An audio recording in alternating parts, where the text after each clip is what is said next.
Donc, Parashat Lech Lecha, c'est la paracha du début de notre histoire, où Abraham Avinu va chercher où se trouve la vérité, où se trouve le Créateur, hein, et il va le découvrir tout seul. C'est là qu'Akadosh Baruch Hu lui dit « Lech lecha me'artzecha, vas-y de ta terre, el haaretz asher ar'eka, vers la terre que je vais te montrer, qui est la terre d'Israël. » Donc, cette semaine, il y a Akadosh Baruch Hu qui choisit Abraham, et pas totalement encore, parce qu'il va lui donner 10 épreuves. Donc, Lech lecha, on commence la première épreuve. On a expliqué qu'il y a un débat. C'était quoi la première épreuve? Parce que juste avant, Abraham, il a été jeté dans la fournaise ardente par Nimrod. Tu sais ça ou pas? Qui était une épreuve. Abraham Avinu, il a commencé à publier le nom de Dieu, parce qu'il a découvert Dieu. Ça lui a pris des années. Il a recherché, il a analysé. C'était un peuple, un monde d'idolâtres. Donc il a fait beaucoup de recherches, jusqu'à qu'il trouve et il découvre Dieu. Et là, un jour, Dieu, il se dévoile à lui. Tu m'as cherché, je suis là. Alors, tu pars d'ici. Va, éloigne-toi de tout la mauvaise ambiance où tu as grandi. Va vers Eretz Israël. Je te rendrai un grand va varechecha, va gadela shemecha, ve'yemeracha, tout le début de l'histoire de Abraham Avinu. Ça serait beau de voir ce que le Maïmonide écrit sur toute cette histoire au début du Mada, de Sefer Hamada, comment la période, les gens ils étaient idolâtres, comment Abraham il a découvert, etc., etc.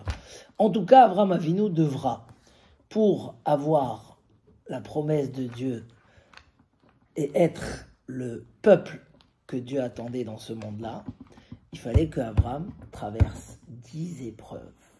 10 épreuves. Comme dit le Midrash, on ne tape pas sur les pots cassés, on tape sur les pots solides, pour savoir à quel point ils sont capables de tenir. Donc il lui a donné 10 épreuves. La première, c'était de changer de pays. Après, on a la deuxième dans la paracha, c'est qu'il arrive en Israël avec toutes les belles promesses de Dieu, et voilà, hop, il y a la famine. Attends, un homme il dit, Dieu, c'est pas ce que tu m'as promis. Abraham, il n'a pas posé de questions. Il savait que Dieu, il voit beaucoup plus loin que ça. Pas de questions. C'est comme il dit le Rabbeinu Yona, un homme qui a donné une tonne d'argent à la tzedaka, il attendait une année de folie et ça n'a pas marché. Qui se pose pas de questions. Dieu, il a ses plans. Ta bracha, tu l'auras 1000 fois plus que ce que tu penses. Continue dans tes mitzvot. Voilà, donc tu n'as pas eu. Abraham, il descend en Égypte. Nous, au moins, on va bien le recevoir là-bas. On lui prend sa femme Sarah. Où sont les promesses? J'aurai des enfants et tout. Tous les promesses d'Akadosh Baruch Hu, ils sont. Il n'y a pas d'enfants. Ils vont lui prendre sa femme. Dieu, il aide et il sauve Sarah. Hein? Il envoie des plaies à Paro et à toute sa famille. Et les épreuves continuent. Mais une des épreuves qui est dans la paracha de cette semaine, c'est la guerre que Abraham a eue avec les 4 rois. Il y a 4 rois qui se sont réunis à l'époque. Et ils ont fait la guerre avec les autres 5 rois. Ils étaient tellement forts, c'était des rois Réchaïm. Parmi eux, il y avait Nimrod, le chef de la révolte, celui qui a planifié toute la tour de Babel pour faire la guerre avec Dieu, c'est Nimrod. Donc, il y a Nimrod avec eux. Ils gagnent les guerres. Et voilà que dans la guerre qu'ils ont fait, qui ils ont pris avec eux? Lot. Ils ont pris Lot en otage. D'après certains Mefarshim, ils savaient qu'ils pourront demander une grande rançon de Abraham Avinu, beaucoup d'argent. Et Abraham Avinu décide qu'il doit sauver son neveu, parce que son neveu l'a suivi. Il est là, avec lui. Et maintenant, il est en otage. Abraham Avinu décide d'aller faire la guerre contre 5 rois. Incroyable. Et c'est la guerre de Abraham Avinu. La guerre que Abraham Avinu va gagner. Il va récupérer Lot, il va récupérer tous les prisonniers, et il va récupérer tout le butin. Et là, le roi de Sédom, il vient et il lui dit, s'il te plaît, rends-moi les hommes, garde l'argent pour toi. Abraham Avinu lui a dit, non, je ne prendrai pas, même pas un fil ou un lacet. Dieu m'a promis qu'il va m'enrichir. Je ne veux pas que les gens ils disent que je me suis enrichi du vol ou d'un butin. Je te rends tout et à part ce que je dois payer ceux qui m'ont suivi dans la guerre, qui sont venus faire la guerre avec moi. Bon, Abraham Avinu, il a été énormément récompensé sur ce qu'il a fait. Grâce à ce fil qu'il a dit même pas un lacet, alors on a eu le tzitzit. Grâce, c'est de là que c'est né le tzitzit. C'est la première promesse de tzitzit. Grâce à ce que Abraham Avinu, il a dit, Immichut, même pas un fil, ou sroch na'al, ou même pas un lacet, je te donnerai. On a mérité le fil du tzitzit, cette mitzvah extraordinaire. Abraham Avinu, grâce à ce qu'il n'a pas voulu s'enrichir de cet argent-là, Dieu lui a donné une richesse extraordinaire. J'ai vu aujourd'hui que puisqu'il a rendu les corps, il a été puni là-dessus. Parce qu'il aurait dû leur faire tchouva, il n'aurait pas dû les rendre. Il aurait dit non, les hommes ils restent avec moi. Là ils sont partis à Sédom, ils sont devenus des Réchaïm, etc. Mais dans tous les cas, Abraham Avinu ne voulait pas profiter des autres. Il a libéré l'autre, c'était ça tout son but. Dans le Midrash, il est marqué, il y a même un passouk dans Tehilim sur ça, qui dit que toute la guerre des rois était planifiée contre Abraham Avinu, contre les Juifs de l'époque. Toute la guerre qu'ils ont fait, les 4 rois avec les 5 rois, c'était pour attraper Abraham Avinu. Ils ont vu qu'Abraham, il sert Dieu, il va en Israël, tout le monde le suit, il avait des centaines de personnes qui se convertissaient chez Abraham Avinu. Ils n'étaient pas d'accord que ce juif-là, il mette la religion dans le monde. Premier juif de l'histoire, ils ont dit comme ça, on va attraper Lot, et on sait qu'Abraham ne va pas rester calme, il va venir faire la guerre avec nous. Et donc, comme ça, on va réussir à tuer Abraham Avinu. C'est bizarre, c'est pas marqué dans la Torah. Mais comme ça, il dit le Midrash, dans Bereshit Rabbah. Tu entends, Ilan, c'est bon? Il dit, Cherev patru rechaim, lehapil ani ve'evion, c'est dans Tehilim 37. Ils ont pris une épée, les rechaim, pour faire tomber un pauvre, c'est Lot, litboach ishredarer, pour tabasser les gens qui sont droits. C'est qui, dit le Midrash? C'est Abraham Avinu. Charbam tavo alehem, l'épée qui voulait amener contre Abraham Avinu, elle est revenue contre eux. Toute la nuit, Abraham Avinu a tué les ennemis et il a réussi à gagner la guerre. C'est quand même étonnant de dire comme ça qu'il y a une histoire dans la Torah je crois que Rachid dit que c'est la première guerre qu'il y a eu dans le monde. 4 rois contre 5 rois, etc. Et tu dis que tout ce qu'ils avaient derrière leur pensée, c'était quoi? C'était Abraham. C'est quoi l'histoire? Qu'est-ce qu'ils avaient? Qu'est-ce qu'ils voulaient de Abraham Avinu? Alors, dans cette même paracha, il y a Brit ben Abetarim. Ça vous dit quelque chose, cette alliance? Brit ben Abetarim, c'est une alliance qui ne peut s'annuler jamais. C'est une alliance que Hachem il a fait à Abraham Avinu. Il lui a dit, tu prends des animaux, tu les coupes en deux, tu mets côté droit ici, côté... et tu vas passer entre les deux. Il y aura un feu qui va passer entre les deux. Ça va être l'alliance entre nous, que je vais te donner une descendance, que je vais te donner la terre d'Israël, que je vais te donner la Torah, que je vais te donner le Beth Amikdash. C'est l'alliance jusqu'à la fin des temps avec Abraham Avinu. Dans cette alliance, il y a eu beaucoup de choses. Il faut l'étudier dans les mots. On n'a pas assez le temps ce soir. Mais, un moment, c'est marqué Ve'ine emach hashecha gdola nofelet alav. D'un coup, Abraham Avinu, il a une peur, une obscurité. Tout l'endroit est venu obscur. Qu'est-ce qui... Et là, Hachem, il parle à Abraham Avinu. Ne t'inquiète pas, je vais te donner, je vais te faire, etc. C'est quoi cette obscurité? Il dit Rashi, c'est les Arba'a Malchuyot. C'est les 4 royautés qu'il y aura dans le monde qui vont être contre toi et contre tes enfants, Abraham Avinu. Il y a 4 royautés depuis le début de l'histoire qui vont être anti-peuple d'Israël. Et là, David, je reviens à ce qu'on a parlé tout à l'heure, c'était prévu. Depuis l'alliance de Abraham Avinu, quand Dieu lui dit, tu as été choisi, je vais te donner à tes enfants la terre d'Israël, etc., tout le but du monde, il est chez toi, dans tes mains et chez tes enfants. Il dit, mais attention, tes enfants vont traverser 4 guerres, les 4 royautés. C'est quoi les 4 royautés? Amarabi Avun, Keshem Shepatar Bedalet Malchuyot, Kach Enochotem Ela Bedalet Malchuyot, les Babyloniens, Madaï, les Grecs et Édom. vous allez traverser ces 4 royautés. On va expliquer qu'est-ce qu'ils ont, ces 4 royautés. Tout à l'heure, j'ai vu dans Da'at Zekenim Mibale à Tosfot. Alors, je ne sais pas si Pinchas, si tu peux fouiller dans un Chumash, Mikraot Gedolot Bereshit, sur cette guerre-là, dans la paracha de cette semaine. Et là-bas, il dit, Da'at Zekenim à Tosfot, lui, quand il cite les 4 royautés, la 4e, il ne cite pas Edom, il cite Malchut Ishmael. L'exil d'Ishmael, She'alehem ben David itzmach, que c'est par eux que le Mashiach va venir, c'est-à-dire par cette galoute, cet exil, le Mashiach va venir nous dévoiler, comme le dit aussi le Baal HaTurim, très connu, à la fin de Parashat, juste avant Ve'ele Toldot, que c'est marqué Al Pene Kol Echav Nafal, dès que Ishmael va terminer sa mission, il va tomber, hein? Et les Toldot Yitzhak, c'est le Baal HaTurim connu. Là, Alehem ben David Yitzmach, c'est là où il y aura les descendants de Yitzhak, il y aura la Géoula. Donc c'est intéressant, pourquoi? Parce que le Even Ezra déjà voulait dire que la 4e royauté, Ishmaël fait partie de la 4e royauté. Et beaucoup n'étaient pas d'accord avec lui. Et en premier, le Maharal de Prague, hein, tu connais le Maharal de Prague, qui dit non, Ishmaël, il ne fait pas partie des 4 royautés. Parce que Ishmaël n'a pas de royauté.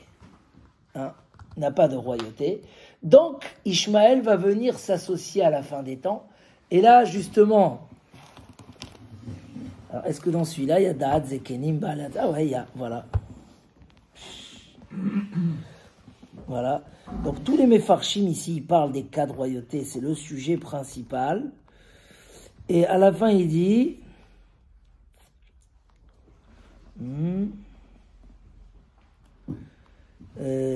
dans ce sommeil que Abraham s'est endormi, Hachem a montré le shi'ibout de tous les royautés qu'on aura.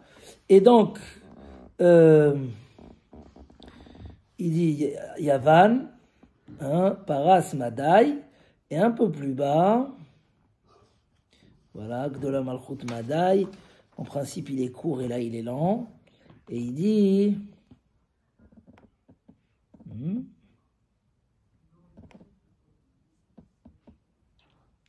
Alors,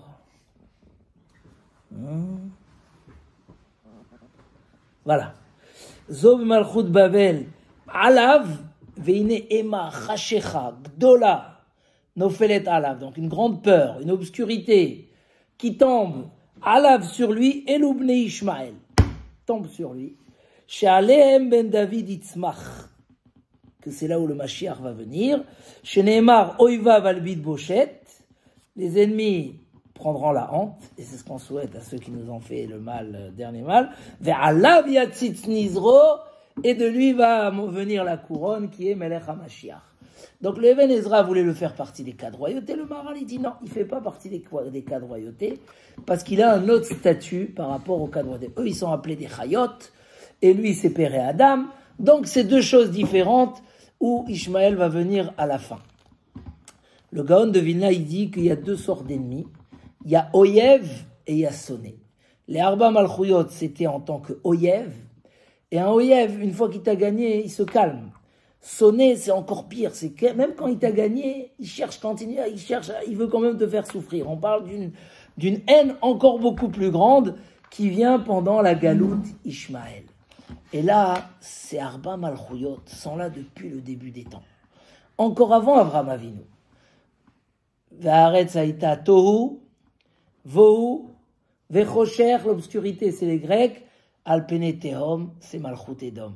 Quand Yaakov y montait dans l'échelle, Yaakov a fini le travail des patriarches, Avraham, Yitzhak et Yaakov, hein, il voit Madai monter, tant d'escaliers, il descend. Bavel, 70 ans, 70 escaliers, il descend. Yavan, un peu plus haut, et il descend. Quand il a vu Edom monter, il a vu monter très très haut, il a dit, oh là là, comment je vais m'en sortir de ça? Alors, qu'est-ce qui s'est passé? Nous, Hachem il a dit, ne t'inquiète pas, même s'il sera très haut, je le ferai descendre. En tout cas, c'est prévu d'avance. Là, je reviens à la question qu'on a dit tout à l'heure. Avraham Avinu, il a découvert le nom de Dieu. Pourquoi on l'a poursuivi? Alors, peut-être ça fait partie des 10 épreuves. Et effectivement, cette guerre est fait partie des 10 épreuves. Mais tout ce que les rois ont fait des guerres, ça tournait autour de qui? De Abraham Avinu.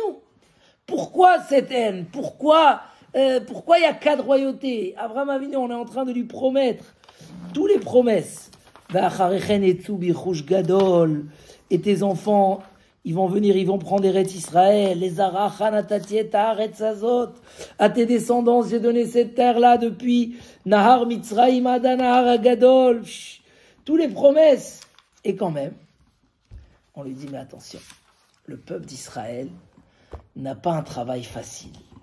Il ne fait pas rentrer les Gaules dans les buts quand il n'y a pas de gardien. Voilà. Il y a un gardien. Abraham Avinu même doit passer 10 épreuves. Parce qu'un vrai travail, c'est pas un travail qu'on fait facilement parce qu'on aime et parce qu'on a envie. C'est combien on est prêt à payer pour ce travail-là. Vu que le Ham Israël porte le nom d'Akadosh Baruch Hu, Atem Edai Neum Hashem, on va 3 fois par jour au Bet HaKnesset, on dit Hashem Melech Hashem Malach, Amen Yeshme Rabba, on prie sur la Géoula complète. Donc, le Klal Israël avait un travail de gérer le monde. Et le monde, quand je dis gérer le monde, excusez-moi que je dis bien, de savoir gérer les épreuves qu'il y aura dans le monde, le mal qu'il pourrait y avoir dans le monde. Et donc, Akadosh Baruch Hu, il dit, ces 4 royautés vont aller contre ma royauté. Et c'est vous, le Ham Israël, qui représente ma royauté dans le monde. Le Ramban, il dit, quand on rentre au Bet HaKnesset et on fait les tfilotes, on dit, Briotecha anachnu, on est tes créatures. Alors on a fait tout le but du monde. Le Ramban, il parle de cette mezouza, que les gens maintenant ils ont peur, ils veulent la cacher. Au contraire, c'est maintenant qu'elle nous sauve plus que toujours. Alors il y a des situations où peut-être il y a un danger, mais en général, il dit le Ramban, tu as mis une mezouza que tu as payé 10 euros ou 20 euros. Aujourd'hui c'est plus cher, mais à l'époque, une petite mezouza, ça y est, tu as déjà proclamé la royauté divine. Tu as dit que c'est Hachem qui a créé le monde. Tu as proclamé la vérité de la Torah. Donc tu es le Ma'amin, le plus grand Ma'amin. Tu mérites tous les brachot de la Torah avec cette mezouza, parce que si tu l'as mis, tu as proclamé cette vérité. Au contraire, la mezouza, elle nous protège. On dit que Akadosh Baruch Hu, il est sur nos portes et il nous garde. Mais notre travail, c'est ça. C'est qu'il y aura des royautés. Le bien et le mal ont été créés dans le monde. Et il y aura des royautés qui voudront annuler la royauté d'Hachem. Et nous, on devra les traverser. On a traversé une épisode, celle de Madaï. Après, on a traversé l'épisode... Hein? C'est qui Madaï? Madaï, c'est les Mèdes. C'était une nation qui était juste avant les Babyloniens. Ils étaient au même endroit. C'était là-bas, en Iran. Juste avant, dans le premier temple, vers la fin du premier temple. Après, on a eu les 70 années d'exil à Babel. Et on les a surmontés. Après, on a eu Hanouka, les Hashmonaïm. Ils ont réussi pendant longtemps. Ils ont voulu nous faire arrêter la Torah, les mitzvot. Les 4 royautés sont contre la royauté d'Hachem. Et ça passe par qui? Par le peuple d'Israël. Alors, on a eu Édom, toutes les persécutions, l'Inquisition. Notre histoire, elle est remplie. Et on a surmonté. Parce que c'était notre rôle. Depuis qu'Avram il a commencé notre peuple, Hachem il nous a dit c'est ça. Et Avram lui-même a dû subir les 4 rois en même temps. Les 4 qui avaient un concentré, qui sont venus, que tout ce qu'ils ont fait. C'est incroyable, il y avait une guerre dans le monde. On se disait mais c'est une guerre dans le monde. Non, c'était une guerre pour attraper Avram Avinu. Et Avram l'a réussi avec courage. Quelle force il fallait pour aller faire cette guerre-là. Il fallait pas être un homme qui désespère. L'année dernière on a parlé de Eliezer qui fait 317 et que 318 et que Rachid dit qu'Abraham il a pris 318 personnes, mais c'était pas 318 personnes, c'était Eliezer que son nombre il ferait 318 et Yehush, la désespérance, c'est 317 en valeur numérique. Et Rabbi Tzadok HaKohen explique qu'un juif il est toujours au-delà de la désespérance, il désespère pas. Donc la force, comment Eliezer lui-même a réussi à sortir de ses malédictions de serviteurs, d'esclaves, parce qu'il est parti avec Abraham, et chez Abraham Avinu, on désespère pas. Pourquoi on désespère pas? Parce qu'on sait que c'est pas le hasard qui nous attaque. C'est pas une surprise qui a été prévue il y a 2 ans, qui nous est sortie comme ça au nez. C'est notre rôle sur terre. Et si l'épisode des 4 rois, des 4 royautés, on les a traversés, Et Abraham nous a préparé ce travail-là. On nous prévient, attention, à la fin des temps, il y a quelqu'un de nouveau qui arrive. C'est l'épisode de Ishmaël. Ishmaël, et c'est marqué dans tous les Sfarim, que la dernière galoute, c'est galoute Ishmaël. Où Ishmaël, par ses droits, qui croit en Dieu, qu'il a fait une partie de la Brit Mila, alors il demande son droit en Eretz Israël. Et le Zohar HaKadosh, il dit qu'il a une part dans Eretz Israël tant qu'on n'est pas là-bas. Mais qu'il ne va pas nous laisser vivre tranquille en Eretz Israël. Donc on est en plein dans cet épisode qui est marqué dans le Zohar HaKadosh, qui est marqué dans tous les Sfarim. Oi mi ichye mi sumoel. J'ai beaucoup parlé de ça cette semaine. Que Bilham, il a dit à la fin des temps, parce que Bilham, il a prophétisé la fin des temps dans sa 3e ou 4e prophétie. Et là-bas, il commence sa prophétie en disant Oi mi ichye mi sumoel. Il dit le Midrash mi ichye mi Ishmael. Qui pourra vivre devant ces souffrances aussi terribles? Mais vous avez les épaules pour le faire. Vous êtes prévus pour cette mission, de surmonter cette difficulté. Et il dit Rabbi Ishmael Omer. Oula, c'est dur ce qui est marqué là. Sur les tsarot de Ishmael. Mais pourquoi il a été appelé Ishmael? Parce que le prophète, il a dit que Dieu écoute. Voilà le Lachon. Voilà, Rav Chaim Vital écrit dans Der Etz Chaim, Bavel, Madaï, Yavan, Edom, comme quoi c'est pas une nouveauté. On a passé l'histoire, on est dans l'histoire. Il dit là-bas, Aval, Od Atidin Israël, écrit le Rav Chaim Vital, l'élève du Harizal, des plus grands Mekoubalim de tous les temps.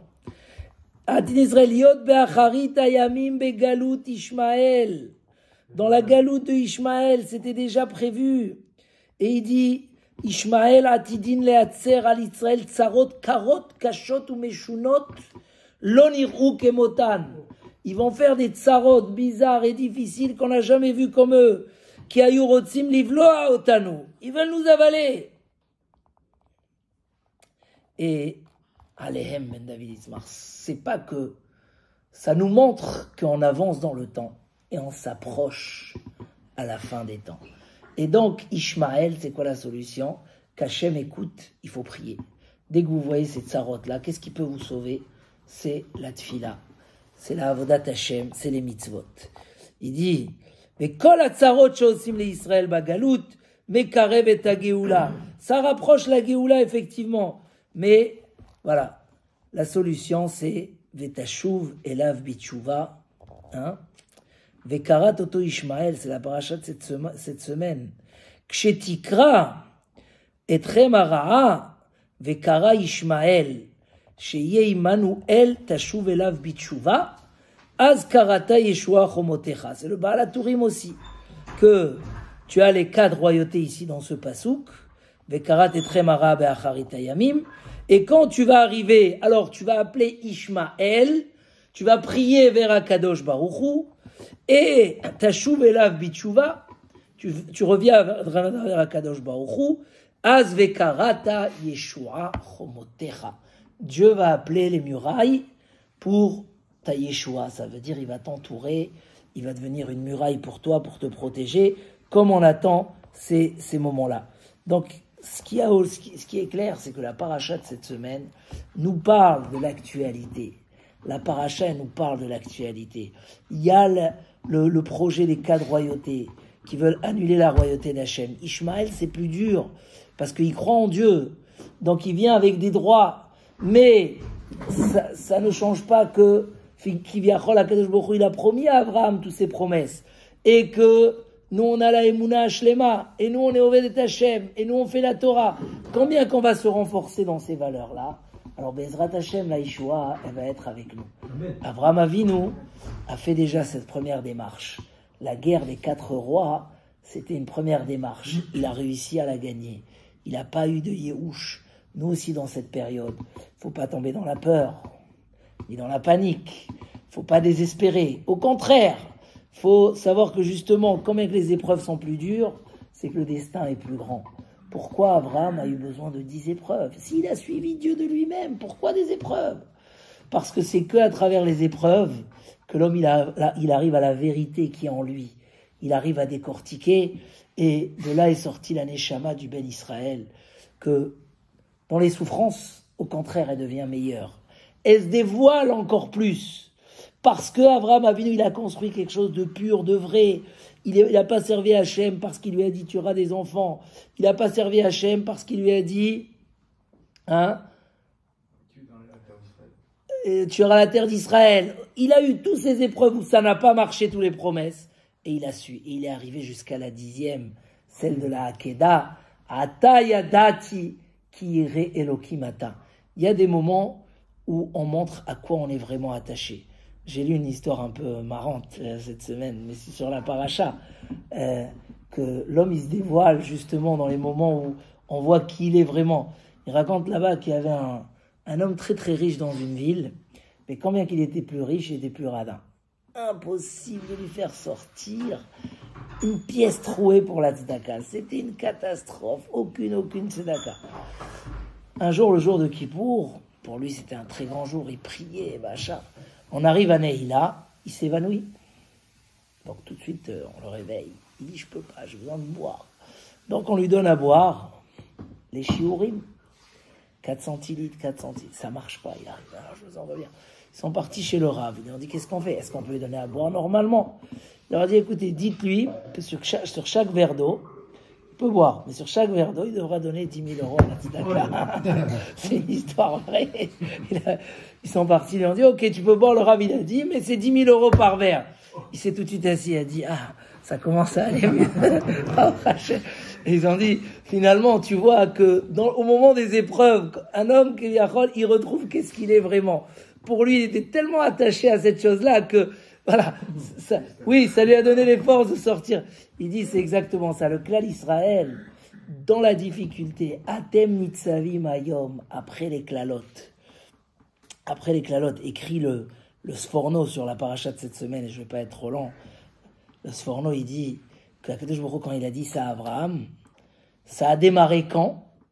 Après la mort des 12 frères. Tant qu'il y avait un des frères, des Shvatim, qui était vivant, la galoute, elle n'a pas commencé. Dès qu'ils sont morts et que là, ils ont commencé à fauter, c'est là où les épreuves, c'est-à-dire que même si les épreuves sont déjà prévues, parce qu'ils font partie de notre rôle, mais ils se déclenchent quand nous, on s'éloigne. Comme on a dit tout à l'heure dans le cours de la haine, que Akadosh Baruch Hu, il met de la haine pour que justement on se retrouve chez nous. Il dit à quel moment ça a commencé les épreuves de Abraham Avinu? Quand nous, on était en Égypte, dès que les frères, ils sont morts et les Bnei Israël, ils ont dit on va être comme les Égyptiens. Alors là, c'est-à-dire qu'en même temps, les cas de royauté, c'est pour augmenter la valeur de notre travail. En même temps, c'est nous protéger dans ce qu'on est. Parce que dès qu'ils arrivent et ils font ça, nous, on se remet en question et on retrouve qui on est. C'est ce qu'on est en train de dévoiler dans cette période où l'âme Israël se réveille, bitchouva. Même les gens les plus éloignés, j'entends des choses, comme je vous ai raconté tout à l'heure, qui disent, voilà, finalement, notre identité, c'est nous. Notre protecteur, c'est que Akadosh Baruch Hu, en lanu leishaen, el alavinu sheba shamayim. Et du coup, nos valeurs, c'est que notre Torah. On va pas chercher de se transformer, de ressembler à ce qu'on n'est pas. Donc, Bezrat Hashem, si on se renforce, Al Kira Israël, Ki imcha ani, je suis avec toi. Et Bezrat Hashem, on verra de belles yeshuot, de belles atzmachot. Amen. Amen. Chazak.